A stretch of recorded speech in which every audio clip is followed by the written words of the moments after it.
बिस्मिल्लाहिर्रहमानिर्रहीम अस्सलाम वालेकुम। काश का तिल की फसल जब 35, 40, 45 दिन की होती है तो फूल आना शुरू हो जाते हैं। अब ये एक महीना आगे वाला जो एक महीना है ये बहुत ही कीमती होता है हमारे काश्तकार दोस्तों के लिए, क्योंकि इस एक महीने के अंदर जितने ज्यादा फूल आ जाएंगे उतने ही ज्यादा कैप्सूल बनेंगे, उतनी ही ज्यादा तिल की पैदावार आ रही होगी। और जितने फूल गिर जाएंगे किसी भी वजह से, चाहे कीड़ों का हमला हो गया उससे फूल गिर गए या फिर गर्मी की शिद्दत की वजह से फूल गिर गए, जितने ज्यादा फूल गिर जाएंगे उतनी ही पैदावार फिर कम बनेगी। अब इस एक महीने के अंदर हमने कौन कौन सी एहतियाती तदाबीर इख्तियार करनी है ताकि ज्यादा से ज्यादा फूल आए हमारी फसल के ऊपर और फूल गिरने से भी हमने बचाना है। इसके लिए हमें कौन कौन सी एहतियाती तदाबीर इख्तियार करनी चाहिए, इसके बारे में हम तफसील से बात कर रहे होंगे। अगर आपने हमारे चैनल सब्सक्राइब नहीं किया, चैनल को फौरन सब्सक्राइब कर दें, साथ में बेल के बटन को दबा दें ताकि फसलों के मुतालिक हम जितनी वीडियो बना रहे होते हैं वो आपको बर वक्त मिल सके। काश में तिल के पौधों के ऊपर फूलों की तादाद को बढ़ाने के लिए आपको चाहिए कि आप किसी भी अच्छी कंपनी का NPK स्प्रे कर दें। पहला पानी लगाने के बाद ये स्प्रे किया जाता है, जैसे कि बायर कंपनी का बेफुलान आप इस्तेमाल कर सकते हैं।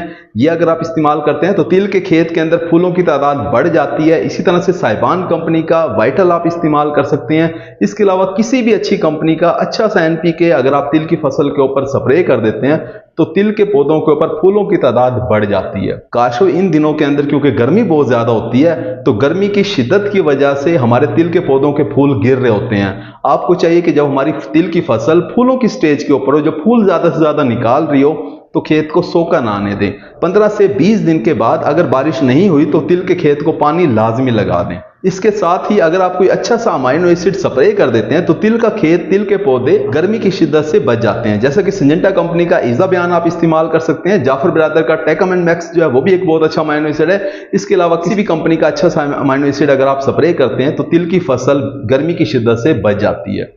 काशो इसके अलावा इन दिनों के अंदर रस चूसने वाले कीड़ों का हमला भी हमारी फसल के ऊपर हो रहा होता है, जैसे कि मिरिड बग का हमला जो है वो नजर आ रहा होता है जिस वक्त हमारी फसल फूल निकाल रही होती है।